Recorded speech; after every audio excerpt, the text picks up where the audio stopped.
வணக்கம், இது அரசியல் பேட்டை. இன்றைய அரசியல் பேட்டையில் நாம் சந்திக்க இருப்பது பத்திரிகையாளர் திரு சுமன் கவி அவர்கள். வணக்கம். வணக்கம். இன்றைக்கு முதலமைச்சர் சென்னையில் கார்ல் மார்க்ஸ் சிலையை திறந்து வச்சிருக்கிறார். நம்ம பல்வேறு விஷயங்கள் இதில் இந்த நிகழ்ச்சியில் விவாதிக்க போகிறோம்.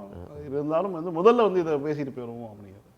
கார்ல் மார்க்ஸ் சிலை சென்னையில் என்பது வரவேற்க தகுந்த ஒரு விஷயம். இந்த மார்க்ஸுக்கான சிலை என்கிறது வேற எங்கேயும் இருப்பதாக கூட எனக்கு தெரியல. கம்யூனிஸ்ட் கட்சி அலுவலகங்களில் இருக்கும்.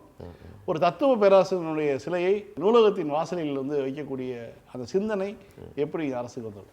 அது திமுக என்பது அது ஒரு ரீஜனல் பார்ட்டி, அது ஒரு திராவிடம் அப்படிங்கிற ஒரு சித்தாந்தத்தை பின்பற்றுகிற ஒரு கட்சி அப்படிங்கிற ஒரு கண்ணோட்டம். அதாவது திராவிடங்கிறது ஒரு குறிப்பிட்ட பகுதிக்கானது அப்படிங்கிற கண்ணோட்டம் பெரும்பாலான நபர்களுக்கு இருக்கிறது. அது அப்படி அல்ல. அது ஒரு இடதுசாரி சிந்தனை கட்சி, அது இடதுசாரி கண்ணோட்டத்தை நடைமுறைப்படுத்துகிற ஒரு கட்சி அப்படிங்கிறது தான் பெரியார்லேருந்து அது ஆரம்பிக்குது. பெரியார் ரஷ்யா போயிட்டு அதை அவர் கம்யூனிசம்லாம் பேசுகிறாரு. ஸோ எதுக்காக இதை சொல்கிறோம் அப்படின்னா, இன்றைக்கி ஸ்டாலின் ஏன் பேர் அவருக்கு வைக்கப்பட்டது, ஐயாத்துறை ஏன் ஸ்டாலின் ஆனார் அப்படிங்கிறதுக்கு ஒரு தனி வரலாறு இருக்கிறது. அப்போ ஸ்டாலின் எதேச்சையானது அல்ல. ஸ்டாலினுக்கு அந்த சம்பவம் அவர் பிறக்கும்போது அந்த ஸ்டாலின் அவர்களுடைய அந்த சம்பவம் வேணால் அது எதேச்சையாக நடந்திருக்கலாம். ஆனால் ஒரு கருத்தோட்ட ஒற்றுமை இருக்கிறது. அதனால தான் மு.க. ஸ்டாலின் அவர்கள் பதவியேற்கும்போது ரஷ்யாவில் அதை வரவேற்றார்கள். இன்றைக்கி நாம் அதற்கெல்லாம் மூல ஆதி கர்த்தாவாக இருக்கக்கூடிய கார்ல் மார்க்ஸினுடைய சிலையை முதல்வர் அவர்கள் போய் திறக்கிறார்.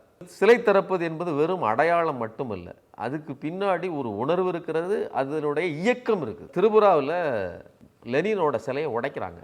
இங்கே ஹெச் ராஜா பேசினார், இதே மாதிரி இங்கே இருக்கக்கூடிய ஈவேரனாவினுடைய சிலைகள் உடைக்கப்படும்.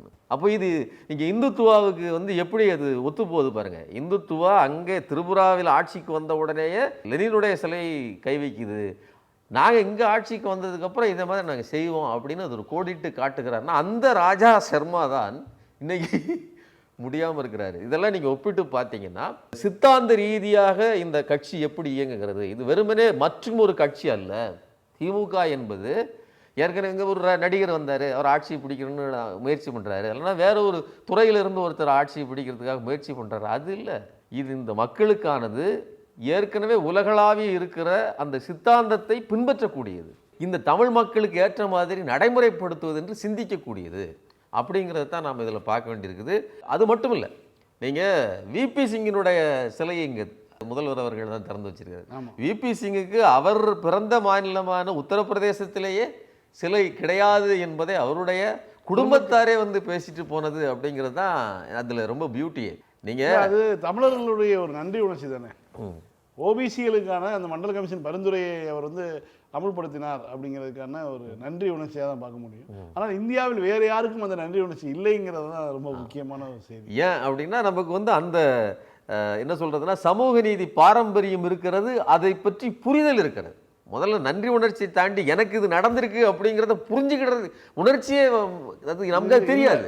நீங்கள் பெரியார் சொல்கிறாரு, அதானே சொல்கிறாரு, ராஜாஜி போராடுறாரு, அவர் இனத்துக்காக போராடுறாரு, அவர்களுக்கு தெரியும் ராஜாஜி எங்களுக்காக தான் போராடுறாரு. ஆனால் பெரியார் நான் போராடிய இனமே என்னை எதிர்த்து பேசும், நான் இவர்களுக்காகத்தான் செய்தேன்னு அவர்களுக்கே தெரியாது, அந்த நிலை கூட உணராதவர்கள். ஆனால் அதை பயிற்றுவித்தது பெரியார், பயிற்றுவிச்சுட்டு போனார். இன்றைக்கி நாம் அதனால தான் திட்டமிட்டு நமக்கு நன்றி உணர்ச்சியோடு இருக்கிறோம் அப்படிங்கிறத நம்ம இதை புரிஞ்சுக்க வேண்டியது.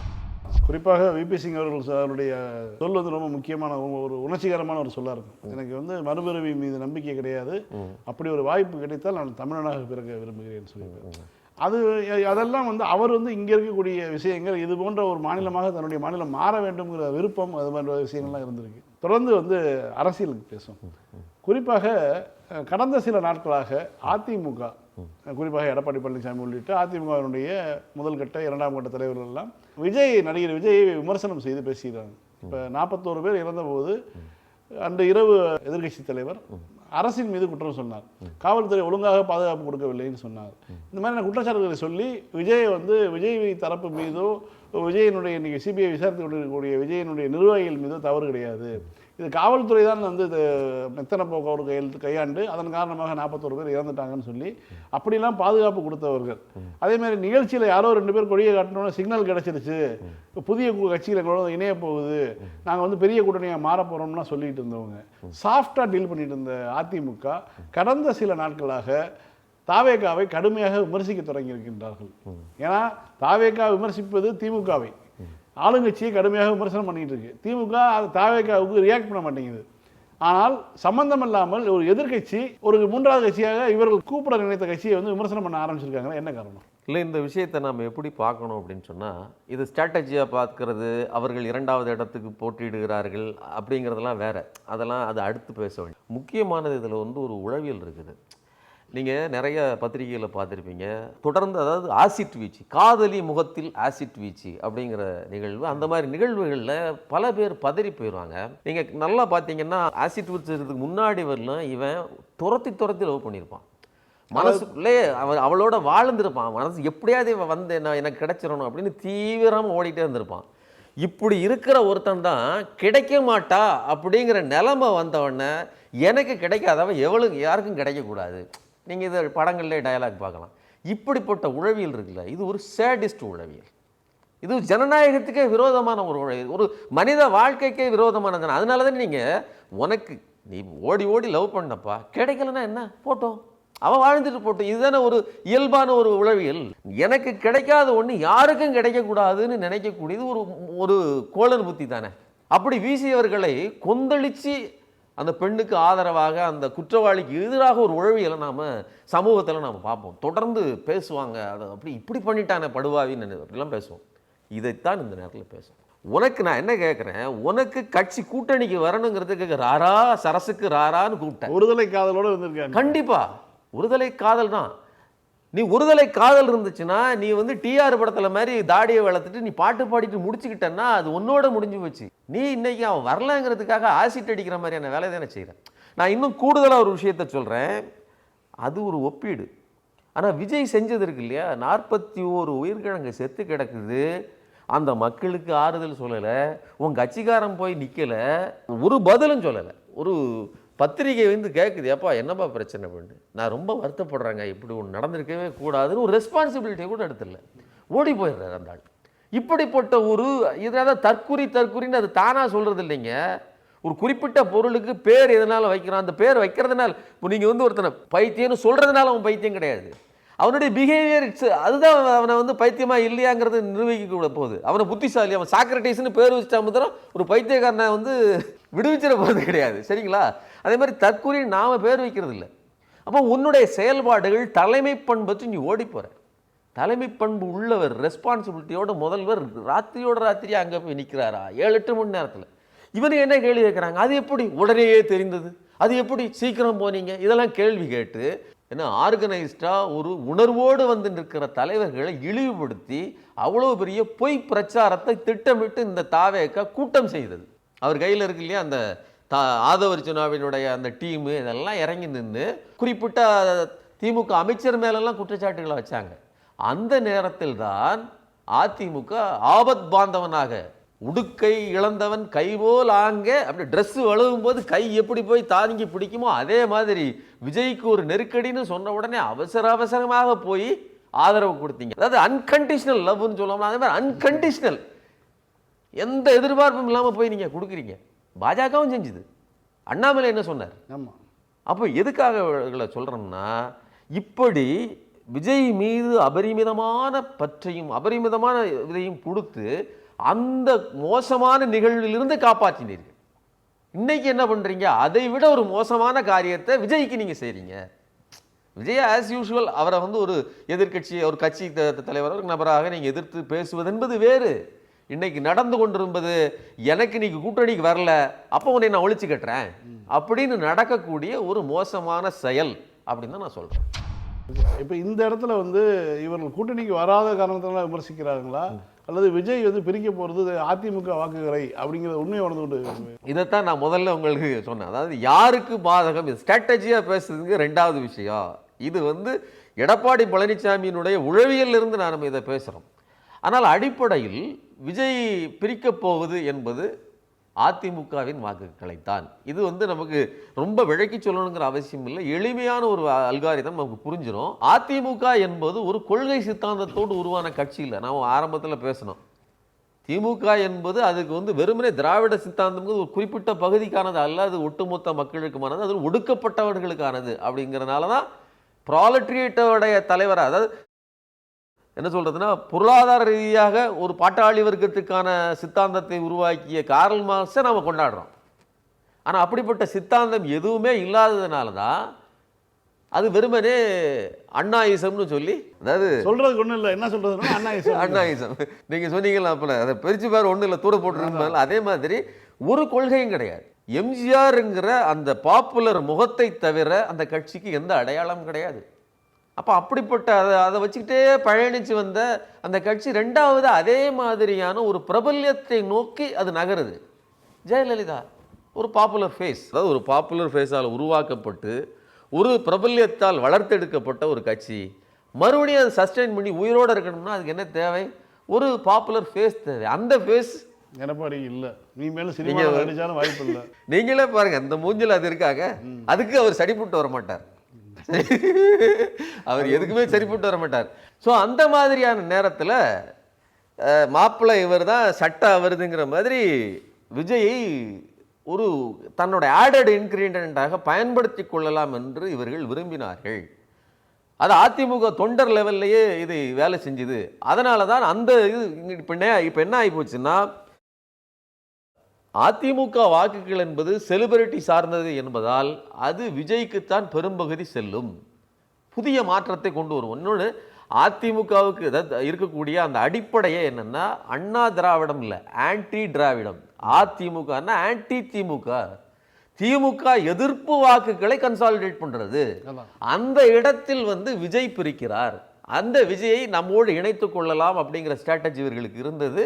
அதை இவர் வந்து இன்னைக்கு உடைச்சிட்டு போனதுனால, ஸோ ரெண்டையும் கூட்டி கழிச்சு பாருங்க, கணக்கு சரியாக வரும். அதனால தான் கதறல் அதிகமாக இருக்கிறது. இப்போ இந்த இடத்துல எதிர்த்தரப்பாக என்டிஏ கூட்டணின்னு சொல்றாங்க. முதல்ல வந்து அதிமுக தலைமையிலான கூட்டணியாக 2021 சந்தித்தாலும் இப்போ என்டிஏ கூட்டணி தான் பிரதமரும் கூட சொல்றாரு. இப்போ என்டிஏ கூட்டணியினுடைய பலம் எப்படி இருக்கிறது? இல்லை, அது சொல்லும் போதே அது செத்து போயிடுச்சுன்னு அர்த்தம். தமிழ்நாட்டு மக்களின் உணர்வு நிலையை ஒட்டு மொத்தமாக குழி தோண்டி புதைக்கிறது தான் அந்த வார்த்தையை. என்னைக்கு 67க்கு பிறகு, என்னைக்கு வந்து காங்கிரஸ் வீழ்த்தப்பட்டதோ அதற்கு பிறகு ஒரு தேசிய கட்சி என்பது தமிழ்நாட்டுக்குள் தலையெடுத்து அது பெரிய அந்த கூட்டணி முதல்ல தமிழ்நாட்டின் தலையெழுத்தை தீர்மானிக்கிற இடத்திலிருந்து மாறிவிட்டது. அது யாரோடையாவது ஒட்டி பயணிக்க வேண்டிய தேவைதான் இன்னைக்கு இருக்கு. அது வந்து தமிழ் மக்களுடைய ஒரு அர்ஜா இருக்கலாம். அது தமிழ் மக்களின் அர்ஜி மட்டும் கிடையாது, அண்ணா உருவாக்கிய அந்த சித்தாந்தத்துக்கு அதுதான் சரியானதும் கூட. பார்க்கறதுக்கு ஜனநாயகங்கிறது பகிர்ந்தளிப்பது தான் ஜனநாயகம் மாதிரி தெரிஞ்சாலும், வலுவான இடத்திலிருந்து ரீஜனல் பார்ட்டி கேட்டு பெற வேண்டும். வலுவற்ற ஒரு பார்ட்டியா இருந்துகிட்டு மேலே எங்கேயோ இருக்குது. ஆமா, தலைமை இங்க இருந்துகிட்டு கேட்டு பெறுகிறவர்களுக்கு வலுவற்றவர்களாக, அதாவது ஒரு என்ன சொல்றதுன்னா, லெஜிஸ்லேச்சர்ல உங்களுக்கு அவ்வளவு வலு இல்லை, எம்எல்ஏக்கள் இல்லை அப்படின்னு சொன்னா கேட்டு பெறுவது, சண்டையிடுவது உங்களுக்கு முடியாது. அதே மாதிரி வலுவான ஒரு தலைமை ஒன்றியத்தில் அமைஞ்சிருச்சுன்னு வச்சுக்கோங்க, அது கீழே கொடுக்காது. ஆமாம். ஏன் பாஜக ஒடுக்குகிறது அப்படின்னா, காங்கிரஸை விட கூடுதலாக ஏன் ஒதுக்குன்னா அவரை விட மிருகபலத்தோடு இருக்கிறாங்க. அப்போ ஒரு தொங்கு அரசாங்கமாக நீங்கள் இருந்தீர்கள் என்றால் நீங்கள் கீழே இருக்கக்கூடிய ரீஜனல் பார்ட்டி கொடுப்பீங்க, ரீஜனல் பகுதிக்கு கொடுப்பீங்க, அதை கேட்டு பெறுகிறது முடியும். அதே மாதிரி இங்கே வலுவாக இருந்தால் நீங்கள் அங்கே சண்டையிட முடியும். அப்போது ரீஜனல் பார்ட்டிகள் மட்டுமே மாநிலங்களை ஆள்வது என்பது ஒரு சரியான கண்ணோட்டமும் கூட. அது தமிழ்நாடுகள் தெரியாமல் அதை செய்யலை. அப்போ இது ஜனநாயகத்துக்கு, அதான் ஆட்சியில் பங்கு அதிகாரத்தில் பங்குலாம் பேசுகிறாங்க இல்லையா, இது முதலில் திராவிடத்துக்கு எதிரானது மட்டும் இல்லை, ஜனநாயகத்துக்கு விரோதமானது எங்களுடைய கருத்து. அப்போது என்டிஏ கூட்டணி அப்படின்னு அதை சொல்லுவதே பொதுவான தமிழக மக்களின் உளவியலை, அவர்களுடைய ஜனநாயக பண்பை அழித்தொழித்து விட்டு வலதுசாரிகளினுடைய அந்த பாஜக டாமினன்ட் மென்டாலிட்டியை கொண்டாந்து வைக்கிறது. அதை வச்சிட்டிங்கனாலே எடப்பாடி பழனிசாமி அங்கே இல்லை, அவர் எங்கள் மாப்பிள்ளை இல்லை அப்படிங்கிற பட்சத்தில் அந்த கூட்டணிக்கு எப்படி மக்கள் வாக்களிப்பார்கள்? அது ஆட்டோமேட்டிக்காக பிறக்கும் போதே தோல்வியிலேயே பிறந்த ஒரு கூட்டணியாக இருக்கிறதுங்க என்னுடைய கருத்து. இந்த சூழலில் வந்து ஒன்றிய அரசு அதனுடைய ஆதரவோடு வந்து அதிமுக இருக்கிறது. இந்த ஒன்றிய அரசில் நடக்கக்கூடிய இப்போ பட்ஜெட் கூட்டத்தொடர் குடியரசுத் தலைவருடைய உரைக்கான நன்றி தெரிவிக்கும் தீர்மானத்தின் மீதான உரையில் வந்து பிரதமர் நேற்றைக்கு உரையாற்ற வேண்டும். உரையாற்ற வரவில்லை. அதுக்கு சபாநாயகர் சொன்ன காரணம் வந்து அவர் மீது தாக்குதல் முயற்சி வந்து திட்டமிடப்பட்டுள்ளதாக எனக்கு செய்தி வந்தது அப்படின்னு சொல்லி ஒரு சொன்னார். பிரதமரை தாக்கும் அளவிற்கு இந்திய ஜனநாயகம், பாராளுமன்றத்தில் வைத்து தாக்கும் அளவுக்கு இந்திய ஜனநாயகம் மோசமாக உள்ளதா? என்ன அப்படின்னா, மோடி அப்படின்னு உருவாக்கப்பட்டுச்சு இல்லையா ஒரு பிம்பம். அவர் வந்து 56 இன்ச்சு மார்பர், அவர் வந்து பாகிஸ்தானை எதிர்த்து நிற்பார், அவர் சீனாவை எதிர்த்து நிற்பார் அப்படின்னு சொன்னவர் தன்னுடைய எதிர்கட்சியை கூட எதிர்த்து நிற்க முடியாத நிலைமையில பலவீனமாக இருக்கிறாரு. இது வெறுமனே, அதாவது தாக்குதல்னா என்னங்க, ஃபிசிக்கல் தாக்குதல்னு அவங்க சொல்கிறாங்க, அவன் மீன் பண்ணுறது. ஆனால் அதாவது நியாயமான கேள்விகளை கேட்கறது தான், அதுக்கு தானே அந்த இடம் வச்சிருக்குது. அந்த தாக்குதலை கூட அவரால் தாக்கிக் கொள்ள முடியாத ஒரு நிலைமையில் பலவீனமாக இருக்கிறாரு. அவர் மேலே பல பிரச்சனை இருக்குது. நீங்கள் ஒன்றும் வேண்டாங்க, இந்த நாட்டின் ஒட்டுமொத்த உரிமையையும் பொருளாதார பலத்தையும் அழித்தொழிக்கிற வேலையைத்தான் இவர் வந்து ட்ரம்ப் கிட்ட செஞ்சிருக்கிறாரு. அதாவது ஃப்ரீ ட்ரேடுக்கு ஒட்டுமொத்தமாக கையெழுத்து போட்டு அதாவது ஒத்துக்கிட்டாரு. அதே தான் நீங்கள் ஐரோப்பிய நாடுகளோடும் நடந்திருக்குது. டென்மார்க்லேருந்து பால் பொருட்கள் வரப்போகிறது. நியூசிலாந்தோடு ஃப்ரீ ட்ரேடுக்கான ஒப்பந்தங்கள் கையில் ஆகிவிட்டது. இன்னொன்று, அவர்கள் இங்கே வர்த்தகம் செய்வதற்கு 0% டேக்ஸ். ஆமாம். நமக்கு 18%. 25% டேக்ஸ்ல இருந்து 18க்கு குறைச்சதற்கு நன்றி சொல்றாங்க. ஆனா அவனுக்கு 0%ங்கிறது சொல்லவே மாட்டாங்க. அதுவும் பாராளுமன்றத்தில் அது கொண்டாட்டமாக பாராளுமன்றத்துக்குள்ளேயே வந்து ஏதோ அமெரிக்காவே வென்று விட்டதாக, அமெரிக்காவுடன் வந்து மிகப்பெரிய ஒரு பெரிய வெற்றியை வந்து இந்திய மோடி பெற்றுக் கொடுத்ததாக பாராளுமன்றத்தில் வந்து அப்படி நடந்துக்கிட்டாங்க. பாத்தீங்களா? நீங்க வடிவேலு இப்படி கிட்ட பிடிச்சிக்கிட்டு, தெய்வமே நீ போ தெய்வமே, உடனே நடக்கிறது வேற தெய்வமே, உன் காலை பிடிச்சி கெஞ்சி கேட்குறேன் தெய்வமே, உன் பணம் வரும் போ அப்படின்னு வெளியிலேருந்து பார்க்கும்போது அப்படியே அந்த சீனை வந்து அப்படியே நீங்கள் மியூசிக் இல்லாமல் பார்த்தீங்கன்னா அது வடிவேல் ஏதோ மிரட்டுற மாதிரி இருக்கும். பார்த்துருக்கீங்களா? அந்த மாதிரியான மிரட்டல் சீனு அப்படியே நடந்தது தான் இந்த 18%. நாங்கள் எங்கே அவன் 50% போட்டு 50லேருந்து 25 குறைச்சி 25லேருந்து 18 குறைச்சிருக்கா. 3% 4% குறைச்சதுக்கு நீங்கள் என்ன சொல்கிறீங்க, கொண்டாட்டம் போடுறீங்க. ஆனால் அவனுக்கு 0 போட்டு, அவனுக்கு 0 போட்டு வச்சிருக்க. இப்போது இதில் இன்னொரு விஷயம் இருக்குது. 50% ஏற்றும் போதே அதுலேயே முடிஞ்சு போச்சு. நீங்கள் எம்எஸ்எம்இ செக்டாரில் அமெரிக்காவிலிருந்து வருகிற அந்த வருமான அந்த பலவீனம் வந்து ஏற்கனவே, அதாவது ஆடை உற்பத்தியாளர்கள் அந்த டெண்டர்லாம் வந்து பெரிய நெருக்கடிக்குள்ளாயிருக்கும். டீலிங் அந்த நேரமே முடிஞ்சிருக்கும். வேற ஒரு பக்கம் அவன் போயிருப்பான், அதாவது பையர் வந்து வேற பக்கம் போயிருப்பான். மறுபடியும் இழுத்து வச்சுலாம் அது நிறுத்திட போகிறது கிடையாது. 25%லிருந்து 18% குறைச்சதுனால தலைகீழான மாற்றத்தை இது உருவாக்காது. ஆனால் இவர்கள் போட்டு வச்சிருக்காங்கல்ல ட்ரேடு, அதாவது தடையற்ற வாணிபத்துக்கான ஒப்பந்தங்கள், அது இந்தியாவினுடைய மூலாதாரமான விவசாயிகளின் வாழ்வாதாரத்தை அழித்து ஒழித்து விடும். ஏங்க, அவன் பரந்த பண்ணை விவசாயம் பண்ணுறான். 20,000 ஏக்கர் 30,000 ஏக்கர் 1,00,000 ஏக்கர் 2 முதலாளி 3 முதலாளி தான் இருக்கும். ஆமாம், இந்தியா மாதிரி 3 மடங்கு அதிக நிலப்பரப்பு கொண்டதில் வெறும் 30 கோடி பேர் தான் அங்கே இருக்காங்க. அப்போ அவங்களுக்கான விவசாயத்துக்கான இடம் அதிகமாக இருக்குது, தொழில்நுட்பம் இருக்குது, அரசு உதவி இருக்குது. இதன் மூலமாக அவன் வந்து அதீதமான உற்பத்தியே பண்ணுறான். மருந்து தெளிக்கிறது ஹெலிகாப்டரு, ஆமாம், மிஷின்கள் பிரம்மாண்டமானது. அப்படிலாம் நாங்கள் இங்கே விவசாயம் பண்ண முடியாது. அப்போது ஒரு பருப்பு அவன் உற்பத்தி பண்ணுறது, அதாவது 1 கிலோ பருப்பு உற்பத்தி பண்ணுறதுக்கு அவனுக்கு வந்து 10 ரூபா செலவாகுதுன்னா உங்களுக்கு 20 ரூபா செலவாகும். மார்க்கெட்டில் 100 ரூபாய்க்கு விற்றுட்டு இருக்குது. நான் சும்மா சொல்கிறேன், ஒரு உற்பத்தி செலவு. அப்போ அவன் 10 ரூபா பருப்பை 15 ரூபாய்க்கு விற்றுருவான், அவன் ஷிப்பிங் சார்ஜோட. நீங்கள் ஆட்டோமேட்டிக்காக இவங்க கஷ்டப்பட்டு, இவங்க 20 ரூபான்னு சும்மா சொல்கிறேன், இவங்க 30 ரூபா 40 ரூபா கூட ஆகும் இவங்களுக்கு கை மாற்றி வரதெல்லாம். அப்போது இவங்களுக்கு ஏற்கனவே விலை கிடைக்காமல் கஷ்டப்பட்டுக்கிட்டு கிடக்காங்க. இதுக்கு மேலே கொண்டாந்து விலை குறைந்த பருப்பு, விலை குறைந்த பொருட்கள் வந்து இறங்கிருச்சுன்னா என்ன நிலவரமாகும்? இதே தான் நீங்கள் வந்து பால் பொருட்கள், பால் நேரடியாக பாலாக வராது, பால் பொருட்களாக வரும். தயிர், வெண்ணெய், ஜீஸு எல்லாம், அதாவது பதப்படுத்தப்பட்டதாக அங்கே கொண்டு வருவான். வந்தோம்னா என்ன ஆகும்? இதெல்லாம் நியூசிலாந்துலேருந்து வரப்போகுது பெரும்பகுதி, அதுக்கெல்லாம் 0% டாக்ஸு. ஆனால் நம்ம ஏற்றுமதி பண்ணுறதுக்கு 18% டாக்ஸ்னால் அப்போ எந்த அளவில் இதை கொண்டாடி கொண்டிருக்கிறோம்னா இந்த நிலைமையில தான். இதையெல்லாம் கேள்வி கேட்குறாங்க, ராகுல் காந்தி கேட்குறாரு, கடுமையாக பேசுகிறாரு. இதையெல்லாம் எதிர்த்து நம்மளால் பதில் சொல்லணுமே. ஒரு பத்திரிகையாளர் சந்திப்பையே நடத்த முடியாம சந்திப்பு நடத்துறது ரெண்டாவது பத்திரிகையாளர்கள் ஓ காட் அப்படின்னு எதையோ பயந்து போய் கடைக்காரனை கண்ட மாதிரி தெரிக்க, அதாவது பக்கத்து சந்துக்குள்ள குறுக்கு சால் ஓட்டி ஓடுற மாதிரி ஓடுறாரு. இவரை வைத்துக்கொண்டு இப்படிப்பட்ட ஒரு நாட்டின் பிரதமராக இப்படிப்பட்டவரை நாம் பிரதமராக பெற்றிருக்கிறோமே அப்படின்னு நாம தான் வருத்தப்படணும். அவர் சொல்றாரு என்னை குழி தோண்டி, அதாவது என்னை புதைப்பதற்கு எனக்கு சவக்குழி தோண்ட பார்க்கறாங்க அப்படின்னு பேசியிருக்காரு. ஆமா ஆமா, கணக்குப்படி பார்த்தீங்கன்னா அவர் தனியாக தோண்ட வேண்டியதில்லை. அவர் தயாரித்து வச்சிருக்காரு இல்லையா, அந்த பாராளுமன்றமே ஒரு சவப்பெட்டி மாதிரி தான் இருக்குது. நம்ம அதை ஆமாம் ஆரம்பத்திலே சொல்லிட்டோம். அந்த வெறுமனே அது அவருக்கு இல்லை, அது ஜனநாயகத்துக்கான சவப்பெட்டி. அது உருவாக்கப்பட்டதுக்கு அது ஒரு சிம்பிள். அதை தான் நீங்கள் பார்க்குறீங்க. 1 by 1 நமக்கு நிதிப்பெரு கிடையாதுங்கிறதும், வெளிநாட்டிலிருந்து அவர்கள் பெரும்பகுதி பொருட்களை இம்போர்ட் பண்ண போகிறாங்கங்கிறதும் வெவ்வேறானது அல்ல. இந்திய மக்கள் பெரிய நெருக்கடிக்கு உள்ளாக இருக்கிறோம், அவர் வரலாங்கிறது ரொம்ப முக்கியமான விஷயம் இல்லை அப்படிங்கிறது. ஸோ குறிப்பாக இன்னொரு செய்தி இப்போ நம்ம பேசிகிட்டு இருக்கும்போது தான் தகவல் வந்தது. நடிகர் விஜய்க்கான புலி படத்தில் அவர் சம்பளம் வாங்கியிருக்காரு. வாங்கி 15 கோடி சம்பளத்தை கணக்கு காட்டலை. அதுக்காக அவருக்கு அபராதம் விதிக்கப்பட்டது. அதை எதிர்த்து அவர் மேல்முறையீடுக்கு போயிருந்தார். அது மேல்முறையீடுக்கு போனபோது அந்த அபராதம் செல்லும்னு இப்போ தீர்ப்பு வந்திருக்குது. இப்போ மீண்டும் ஒரு மேல்முறையீட்டுக்கு அனுமதி கேட்டுறாரு. அதையும் கோர்ட்டு கொடுத்துருக்காங்க. இன்னொரு அடுத்து அப்போ இதுக்கு கூட போயிட்டு வாங்க அப்படின்னு சொல்லி அனுப்பியிருக்காங்க.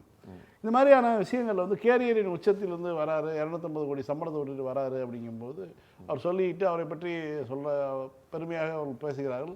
அவருக்கான எதுக்காக அவர் அரசியலுக்கு வராருன்னா, அவர் பல ஆயிரம் கோடி சொத்துக்களை கிடைக்கக்கூடிய வாய்ப்புகளை விட்டுட்டு வராருன்னா பார்த்துக்குங்க, மக்களுக்கு நல்லது செய்ய வராரு அப்படின்னா சொல்கிறாங்கல்ல. இப்போ மீண்டும் மீண்டும் இந்த ஒரு விஷயத்தை தவறு பண்ணி மாட்டிக்கிட்டாங்க. அதை அபராதத்துக்கு நீக்கணும்னு சொல்லிட்டே போகிறாங்கல்ல, என்ன காரணம்? இல்லை, இவர் வெறுமனே அவர் பணத்தை விட்டுட்டு வராருங்கிறது, அதாவது 200 கோடி சம்பளத்தை விட்டுட்டு வராருங்கிறது மட்டும் இல்லை. இங்கே நான் ஊழலை ஒழிக்க போகிறேன், இங்கே காட்சிகள் எல்லாம் இருக்கிறதெல்லாம், அதாவது நான் எல்லாத்தையும் விட்டுட்டு வரேன். ஏன்னா எனக்கு இனிமேல் சம்பாதிக்க வேண்டிய தேவை கிடையாது. ஏன்டா மற்ற கட்சிகளில் இப்போ உதாரணத்துக்கு மற்ற கட்சிகளை பற்றி அவர் வைக்கிற விமர்சனம் எல்லாம், தாவேக்காரர்கள் வைக்கிற விமர்சனம் என்ன, இவர்களெல்லாம் ஊழல்வாதிகள். ஆனால் அந்த ஊழலை ஒழிக்க போகிறேன்னு சொல்லுகிற விஜயினுடைய பக்கம் எப்படி இருக்குது அப்படின்னு பார்த்தீங்கன்னா, 2015 ஐடி ரெய்டு போது அந்த ரெய்டில் 15 கோடி ரூபாய் இவர் வருமானத்துக்கு, அதாவது கணக்கு காட்டாத பணம் வைத்திருக்கிறார் அப்படின்னு சொல்லி பிடிக்கிறாங்க. பிடிச்சி கையங்களவமாக பிடிச்சதுக்கப்புறம் அது கேஸ் போட்டு மேலே போய் அவருக்கு ஃபைனும் போட்டாச்சு. 10% 1.5 கோடி ரூபாய், 15 கோடிக்கு ஃபைனும் போட்டாச்சு. அதை கட்ட மாட்டேன் அப்படின்னு சொன்னால் எந்த அளவுக்கு பாருங்கள். ஏற்கனவே உங்களுக்கு தெரியும் நினைக்கிறேன், ஒரு ரோல்ஸ் ராய்ஸ் கார் என்னமோ ஒன்று வாங்கினாரு. அந்த காருக்கு ஒரு 13 லட்ச ரூபாய் என்னமோ கட்ட வேண்டியது இருந்தது. இப்போ அதாவது ஃபைனு, அதுக்கு விலக்கு கேட்டு. ஆமாம், வரி, அதாவது இறக்குமதி வரி கட்டலைங்கிறதுக்கு எக்ஸ்ட்ராவாக ஃபைன் வேறு போட்டாங்க, அதையும் கட்டலை. இப்படி வாங்குகிற பணம் அது அதிகப்படியான பிளாக் டிக்கெட் விற்று அதிகப்படியான தொகைக்கு பணம் விற்று தான் இந்த பணம் சேர்க்கிறது. அதுக்கு கணக்கு கிடையாது. அது நேரடியாக ஏங்க, ஒரு படம் எடுக்கிறதுக்கு 300 கோடி ரூபாய் செலவு அப்படின்னா, விஜய்க்கு மட்டுமே சம்பளம் 200 கோடி ரூபாய்னா அது எப்படி அந்த பணம் நேரடியாக விஜய்க்கு சேர முடியும்? அப்போது அந்த படத்தில் முதல்ல அந்த கண்டென்ட் என்னவாக இருக்கும்? ஒன்றும் இருக்காது, விஜய் மட்டும்தான் இருப்பார். அந்த லெவலில் அந்த பணத்தை மீட்டு எடுப்பதற்கு என்ன பண்ணணும்? பெரும் தொகைக்கு, அதிக தொகைக்கு வித்துத்தான் ஆகணும். ஃபேன்ஸோட ஷோலாம் அதிகமான தொகைக்கு, ஏற்கனவே இந்த ஜனநாயகன் படமே ஆல்ரெடி டிக்கெட்டுகள் 100-200 ரூபா டிக்கெட்டெல்லாம் 5000 10,000க்கு விற்று தீர்ந்து விட்டது. அப்படி விற்றால் மட்டும்தான் இந்த பணத்தை இவர்கள் மீட்க முடியும். அவருக்கு கொடுத்துருக்காங்கல்ல சம்பளத்தை, அந்த சம்பளம் அப்போ கணக்கில் வராத பணம். அந்த பணத்துக்கான இதை கட்டுன்னு சொன்னால் கூட நான் கோர்ட்டுக்கு போவேன் அப்படின்னு சொல்லி போய் திரும்ப வாங்கி குட்டு வாங்குவது என்பது உங்களுடைய லட்சணத்தை, நீங்கள் ஊழலை ஒழிக்க போகிற லட்சணத்தை காட்டுகிறது. அப்போ இப்போ நான் என்ன சொல்கிறேன்னா, விஜய் ஊழலை ஒழிக்க போகிறாருங்கிற விஷயத்தை செய்தியை பெருசாக போடுகிற பத்திரிகைகளோ அல்லது ஊடகங்களோ இந்த செய்தி அப்படியே கடந்து போவதற்குல இது ஒரு கள்ள மௌனம். இது நான் என்ன சொல்கிறேன், விஜய் வீட்டு வாசலில் அந்த கார் வருதா, அவர் கதவை திறந்துட்டாரா, அதில் என்ன ஒட்டியிருக்குங்கிறதெல்லாம் பார்த்து அப்படி டீட்டெயில் சொல்லுகிற ஊடகங்கள் இதை சொல்லணும். எவ்வளோ பெரிய ஊழல்வாதி இது! அதாவது பிறக்கிற போதே இந்த குழந்தை எப்படி ஊழலோடு பிறக்கிறது, இது வளர்ந்ததுன்னா எவ்வளோ பெருசாக வளரும். வரும்போதே இவ்வளோ பெரிய ஊழலோடு, அதாவது இவ்வளோ பெரிய கரையோடு வருகிற ஒருவர் எப்படி அதை சரிதிருத்த முடியும்? இன்னொரு முக்கியமான விஷயத்தை சொல்கிறேன், மக்கள் இதை புரிஞ்சுக்கணும். ஊழல் லஞ்சம் இதெல்லாம் வந்து வலதுசாரிகள் இடதுசாரிகள், அதாவது இடது பக்கம் இருக்கக்கூடிய, அதாவது மக்கள் சார்பு கொண்டவர்களை வீழ்த்துவதற்கு பயன்படுத்துகிற ஒரு யுத்தி. அவர்கள் பாஜக செய்யாத ஊழலாங்க. சட்டபூர்வம் பண்ணிட்டு போயிடுவாங்க. இன்னைக்கு வந்து எவ்வளவு விஷயங்களை வந்து சட்டபூர்வம் மாற்றி பண்ணிட்டு இருக்காங்க. பாஜக செய்யாத ஊழலா, அவர்கள் பண்ணாத அநியாயமா, அவர்கள்ட்ட இல்லாத பணமா? அப்போ இது எல்லாம் எப்படி நடக்குது? தேர்தல் பத்திரங்கள் வாங்குறதுல எத்தனை கோடிகளை வாங்கி குவிச்சிருக்காங்க.